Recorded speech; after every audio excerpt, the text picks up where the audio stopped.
Welcome to Wisconsin Weather Experts right here every day on Fox Local. And of course, you can watch it on our YouTube page as well. Right. We have a packed show for our Monday and a lot of changes coming on for the upcoming week for us here locally. We're going to break down as well. Well, we had a lot of changes just on the weekend. Yeah, we went from huge. 70s to 50s, so it was kind of an abrupt change of gears, but I suppose that's just fall in Wisconsin. It is. And each morning, too, we had rain, and then we ended up with sunshine. Yeah, so we're true. just getting a big whirl of everything all at once. And which is nice to at least have a part of each day on the weekend where you can get outside and do something. And so the weekend, I thought was quite lovely. It was nice. Hope you enjoyed yours at home. All right, let's kick off our look around at some of the weather headlines, and we'll start up in Alaska. More than 2,000 people remain displaced in Alaska following record flooding from last week's typhoon. At least one person was killed when remnants of the Category 2 system there struck parts of the state's western coast on October 11th. Since the storm's landfall, nearly 600 people have been airlifted to the state's National Guard, or by the state's National Guard, to a military base in Anchorage. Experts say rebuilding will be a challenge since most construction materials will need to be flown in or shipped in, and with winter fast approaching, they are running out of time. Yeah, being there myself, most of the towns just can't recently be reached by roads. So they have a really good system in terms of planes, but most of those planes are small. So it's getting that equipment in to rebuild is going to be hard. I would say it's nice so that they do have that Air Force base there. They can help people out and, again, get people to safety at least. Yeah, some of the stuff we take for granted here to be able to go down to a hardware store and pick up lumber and things like that, that's not necessarily a thing of, everyday life in parts of Alaska. So we wish them well. We'll keep you updated on that story. Yeah, and moving a little bit south now, but just a bit, we're heading to Washington State for a bad weather rescue. Crews rescued 2 hikers who got lost in the snow in Kaitatas County. Search and rescue was called out to Sunday to Peggy's Pond Trail in the Alpine Lakes Wilderness near Leavenworth, which is about 2.5 miles east of Seattle, if you know where that is. Now, rescue teams, they did hike 5 miles through challenging conditions, and they found hikers wet and cold, but they were okay. Crew said that this is a good reminder that mountain conditions can change very quickly, so to always be prepared. I've actually experienced something like this myself hiking. Yep, where it's a nice warm summer day and it was a 10% chance of rain. Guess who was under that 10% chance? Me. Yeah, and I was on top of a mountain. It was wet, it was cold, it was flash flooding conditions. So really just being prepared, especially in the wilderness, in case anything can happen. Well, mountain ranges tend to have their own little microclimates. You've got elevation issues to factor in. It might be beautiful at the base of the mountain. You go a few thousand feet up and things start to change. So happy ending there at least. Now, we'll stay on the West Coast, move farther down south this time around. The National Weather Service has issued beach hazards warnings along the California coast from Monterey County up to Sonoma County. The warning is in effect until later on tonight. The National Weather Service is worried, of course, about waves, as you can see there, crashing onto the shore, and rip currents as well. They expect a high surf advisory for tomorrow and through Wednesday. Yeah, probably not going in the water like those people are. I know they're trying to catch the waves, but in those conditions, it's not worth your life. It's not advised that you do that. And of course, we're familiar with beach hazard statements here as well because of Lake Michigan. Yeah, and we're going to take a look at a different beach. Now we're traveling to the Gulf Coast for heavy rain. A day of record-breaking rain in the southeast Sunday. That caused several states to be hit by a strong storm system. In Mississippi, residents of Starkville took video of this strong downpour you can see here, and you can hear it. All around 1.34 inches of rain were seen in that area. That smashed the single previous record of a single-day rainfall of only 0.95 inches. Pretty good soaking there for sure. And of course, rain and falling leaves have a much bigger impact than you might think when it comes to our rivers or lakes or streams. Fox meteorologist Audrey Lay has more from Green Bay on how those leaves impact our waterways. Leaves are falling and piling up along curbs. But what seems like a simple yard chore can greatly affect the water in our rivers and bay. When leaves fall and get into the storm drains, they potentially can block it so that water doesn't flow through. But also, it rains and the water seeps through the leaves. It causes something called like leaf tea. All these leaves might seem harmless, but once the rain washes them into the storm drains, they break down and they pollute our waterways. The phosphorus from the leaves causes poorer water quality in our rivers and eventually into the bay. And like in the summertime, you can get green algae blooms and just poor clarity in the water. Storm drains send rainwater into the storm sewers, which, unlike sanitary sewers, are not treated. In some instances, we'll have a pond which will capture the water and provide treatment. The city of Green Bay has more than 15,000 storm drains, but not all end up at treatment ponds, meaning what goes into those storm drains can end up in the bay. We can't be maintaining all 15,000 drains because we just don't have the manpower to do that. But if you do see a drain that is clogged, call us and we can send somebody out to clean it up. If you want to have a bigger impact than just keeping your leaves away from your storm drains, Green Bay has around 30 stormwater ponds you can adopt. It can help keep it free from litter, help let us know if there's a problem with a pond. We provide them supplies to do that, and they track what their work is at that pond. From the streets to the storm drains and eventually to the bay, it's all connected. Meteorologist Audrey Lee, Fox 11 News. Yeah, it's an important thing to take care of, and obviously to mine your storm drains for flooding concerns as well, keep them from getting clogged up. And it's a good reminder, especially when it's dry now. Maybe you want to do that over the weekend. The heavy rain, the winds brought down a lot of leaves by me, and some of those drains are getting clogged already. And it's going to be good to clean those today because we have more strong winds and heavy rain on the way, which again will all knock down more leaves. So you probably are going to be getting that exercise, clearing the drains and raking the leaves a little more so as we head through the week. Taking a look at the Midwest right now, large picture is this low pressure system, which is continuing to strengthen. And as it is going to move closer to us, we are going to see several changes in the forecast for the Great Lakes region. One, it's going to be the winds. Two, we will see some rain moving back into the forecast as well. But the winds have already arrived, and they're not just impacting us here locally. Off to the Great Plains and near the Rockies, notice that's where we have wind advisories, red flag warnings in portions of Colorado, as well as high wind warnings. Now, gusts in some of these areas are 40 to 60 miles an hour, so we're not quite at that range yet across the Midwest, but we are already tracking some wind gusts here locally and off to the west in the 20 to 30 mile per hour range. So this system is going to continue to strengthen and move at a pace to where we're going to be tracking some of the stronger winds sticking with us for several days ahead. Notice we already have wind gusts in the 40 mile per hour range in Bismarck, not too far from that, just a couple miles per hour shy in North Platte. So the strongest activity for our wind gusts will remain to the west of us, but notice what happens. We are going to see again some of those stronger gusts move into Wisconsin, even Chicago as we head into tonight, where we could still be tracking wind gusts 20 close to 30 miles an hour. Winds will get a little lighter at night, but then we have another surge of stronger wind gusts picking up into the 20 to 30 mile per hour range as we head into Tuesday, and that will be the same story heading into Wednesday as well. What we are focusing on is, while it's looking to be windy each and every day, it's all about the direction of the wind that's going to have big impacts on our temperatures. Winds out of the south today, that is bringing us warmer temperatures and making it the warmest day of the week for us here in Milwaukee, but we'll transition those winds more out of the west as we are heading into Tuesday and Wednesday behind this frontal system.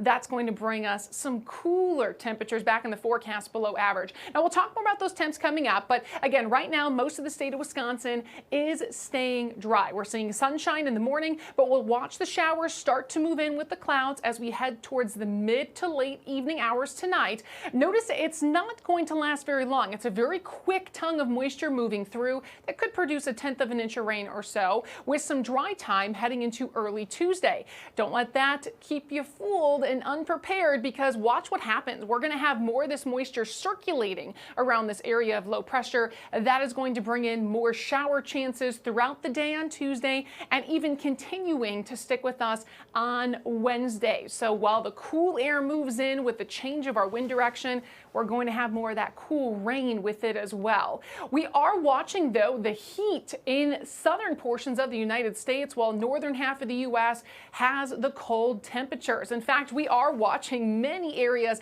that are projected to be in the 80s and 90s today, which is unseasonably warm for this time of year. Even for portions like Dallas and in Miami, this could maybe even try to tie or break some record high temperatures in the south. We are still going to be, again, warmer than average by a few degrees today, but we are going to get cooler than average through the upcoming days. Right now, that cooler air, not here yet, but it will be across the state. We still could have some upper 50s in the UP and northern Wisconsin near Rhinelander. We are going to be closer to some of that warmer air, still looking to hang on to some of the mid 60s by the afternoon. Watch what happens once that front moves through. Yes, our temperatures drop. Highs looking to sit down in the low 50s, mid 50s. That's going to put us 5, close to 10 degrees below normal. Again, we haven't talked about below normal temperatures that often this month. It has been rather warm, especially over the weekend, but the cooler air will sit in. We'll get a little bit warmer as we're heading towards the end of the week and the weekend, and that's also when we are looking to bring back some sunshine. So right now we are going to be talking about and tracking some of the cooler temperatures and rain on the way, but still going to have, fluctuations by the end of the week and the weekend as it is fall. And just a reminder, we start to hit our local peak fall foliage months or times of the year this week and next week. And we're still watching with the wind and the rain, so get out there when you can to see the trees. Hopefully the wind doesn't shorten that season by blowing all the leaves off too quickly, but it will be, as you said, a windy couple of days. Can't complain though. Of course, Hawaii is still dealing with Kilauea. It erupts yet again. This time it was early Saturday morning our time. Video released by the U.S. Geological Survey shows lava spewing out of the volcano. Volcano has erupted 35 times since December of 2024, so not even a full year yet. 35 times. Kilauea is one of the most active volcanoes in the world. The lava is contained and is not threatening any buildings or homes. Kilauea is located about 200 miles south of Honolulu.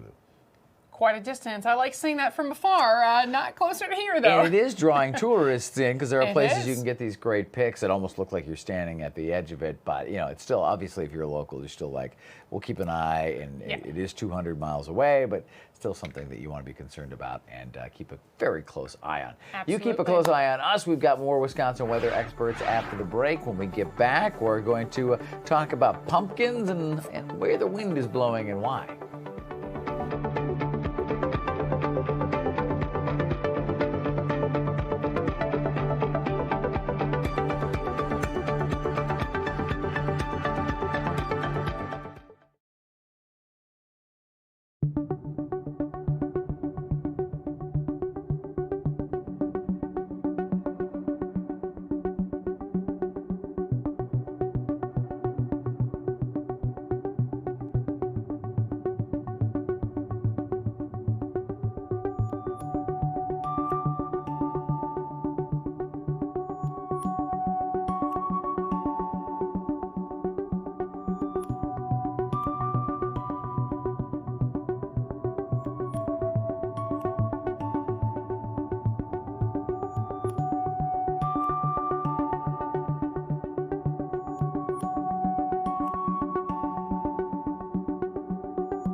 Welcome back to Wisconsin Weather Experts. We've talked a lot about local events going on and updates on the weather across the country, but we're going to get you in the mood now for fall because Halloween is just a couple weeks away and pumpkins are everywhere. One thing we're tracking and talk about is two teenage brothers in Green Lake County. They're on a mission to grow a 1,000-pound pumpkin. David and Nicholas Oft, ages 16 and 14 respectively, are now in their 5th year of growing giant pumpkins.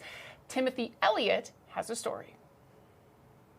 This nearly 1,000-pound pumpkin is now off the vine. Pumpkin, big pumpkin. To move a pumpkin this big,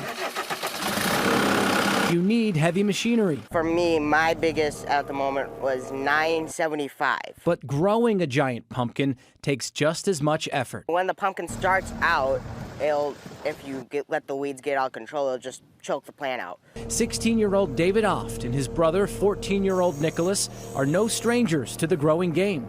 3 years ago, my mother got me some seeds for Christmas and a membership to the Wisconsin Giant Pumpkin Growers Association. Well, honestly, during COVID, when we were homeschooling, I was looking for different activities to keep the boys learning and entertained. Since April, the Oft brothers have been hard at work in the field. Weeds, weeds, weeds, and water. Making sure Caleb is well taken care of. So this one is Caleb. The boys named their pumpkins after the grower whose seed it is. Mom Brenda says she's proud to see her boys take on such a big project. I thought it'd be a 1 year and done, but here we are. So. And now the whole family is involved. Our friends and family from all over are always looking for updates. Usually Sundays I post, and if I'm late, I'm getting messages from people. Well, where's the pumpkin at? We didn't see an update. It's good that they get something out of the work they put into it. Dad Mark says the boys have been dedicated to growing this gourd, but they are teenagers, so they needed a little nudge from time to time.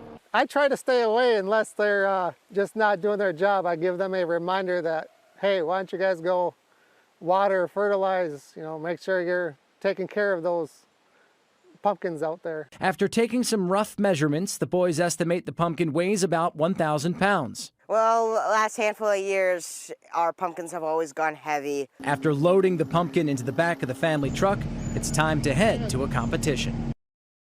I think I it's love huge.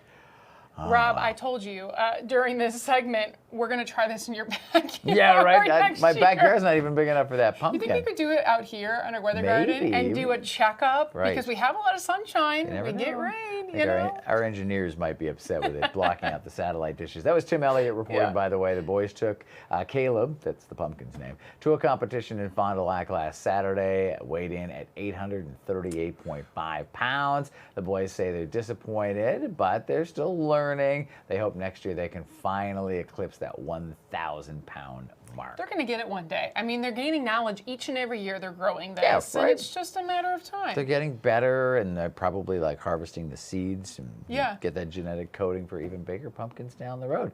But not everybody's having the same pumpkin success in their pumpkin patch. And no, they're not.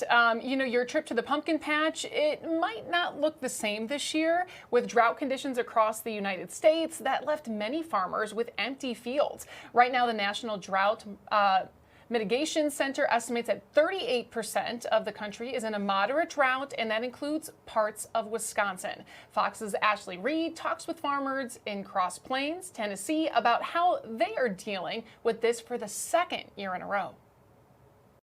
Here in Cross Plains, Tennessee, the soil is bone dry, and the ground under this layer of dust is extremely hard. So a lot of these farmers say that their pumpkin plants are trying to adapt and grow in this environment. But as you can see right here, a lot of these pumpkin plants just simply can't make it. It's just a roulette of the rain, who gets the rain and when. Stephen Freeland starts planting pumpkins in June to be ready by September and October. But his 14-acre pumpkin field is emptier than usual this year. Because of the drought, I don't know, we probably dropped 15-20%. Freeland says weeks of heat mixed with no rain wilted the flowers on his pumpkin plants, and that hurt the pollination process, which in turn impacted growth. When it gets 95, 98 degrees, the pumpkin plant wants to abort a fruit that is just pollinated. Freeland Colin's farm is still producing tens of thousands of pumpkins this year, but he says they're smaller than they should be. Everything you see out here should be a little bit bigger. They're just smaller, less marketable. Farmers have found ways to alleviate the stress caused by the drought, like using drip irrigation, where a water line drips a smaller amount of water directly onto a plant's roots. But that can get costly and force farmers to raise their prices even though their pumpkins are smaller. The downside is, if you need to raise prices but your size is not there, that makes it a little more difficult. Katie Osborne's family grows 20 acres of pumpkins with no drip irrigation because their ponds have to keep the cows hydrated. We pray a lot for rain at those critical times. All the ponds are for the cows, and so we don't want to irrigate from the ponds because we don't want to take away the water source from the cattle. Farmers say that a lot of rain could actually end up doing more harm than good, especially right now because the ground is so hard and so dry. So what they're hoping for is a gentle rain that the ground can soak up much easier before they plant their winter crops. In Cross Plains, Tennessee, Asher Red, Fox News.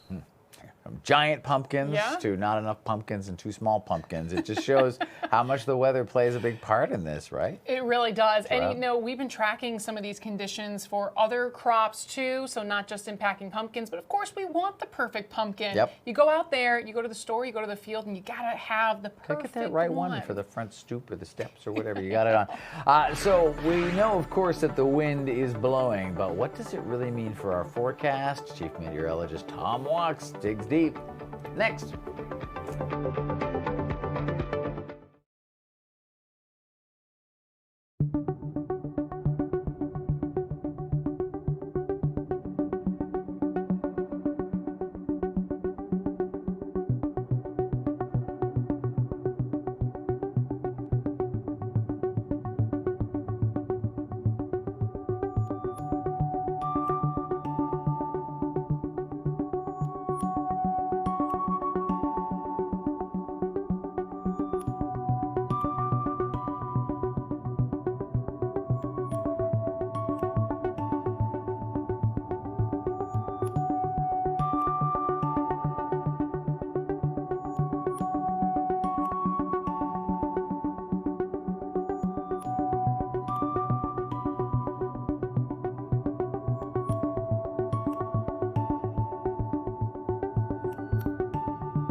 All right, welcome back to Wisconsin Weather Experts right here on Fox Local and the Fox 6 YouTube page.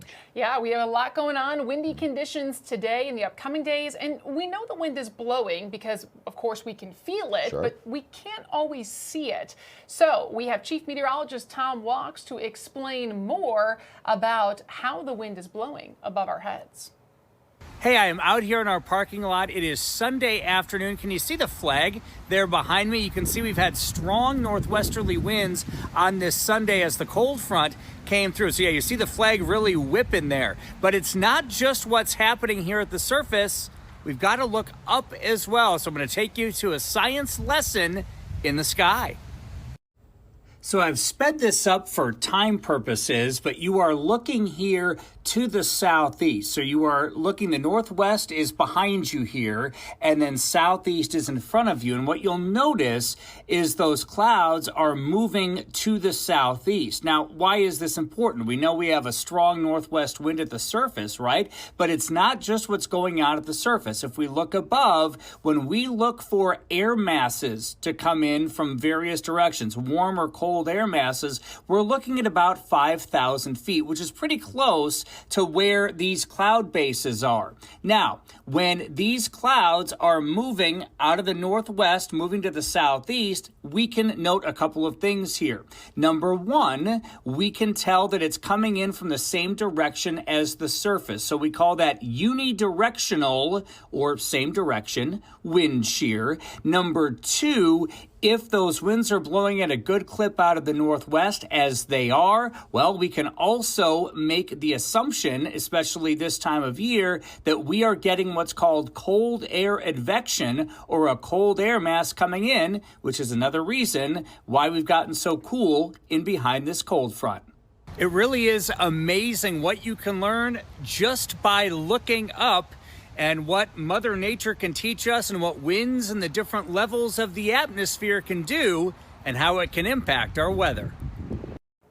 Such a cool topic, right? There you go. It is always fascinating because you do watch, sometimes you can see the different layers of the atmosphere going in different directions, as Tom was just explaining there. And not only is it fascinating, there's a fascinating science behind it as well. If you ever see something in the sky and you want to ask us a question about it, whether it's, wind shear, a crazy looking cloud, who knows, maybe you'll be the first to spot the aliens when they finally arrive. Either way, we want to know about it, especially the aliens. Yeah, we do.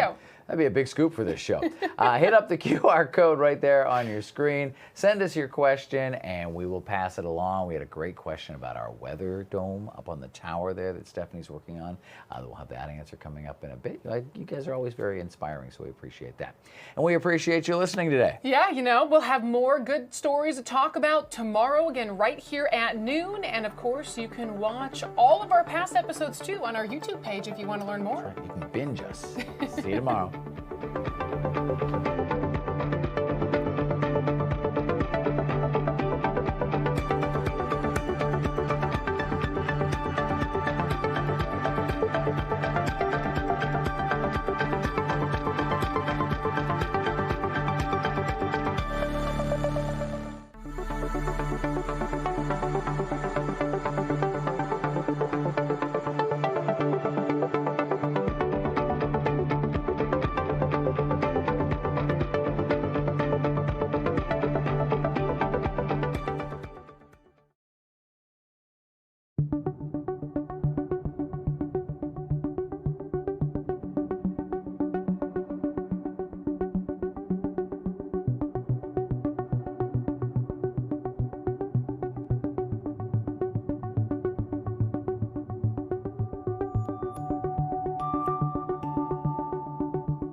Wisconsin Live Desk.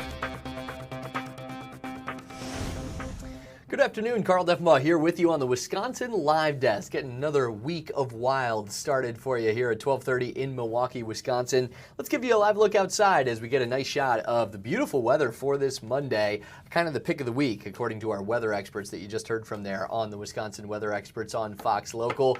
Blue skies, sunshine today. We should get into the mid-60s, but it remains to be seen how much rain we're going to get later in the week. Hey, this is fun. Because things happen on the fly here at Fox 6, look what just popped up on our green screen. Hey, Keith. Oh, we just missed him. That's our floor director, Keith. He handles things in the morning.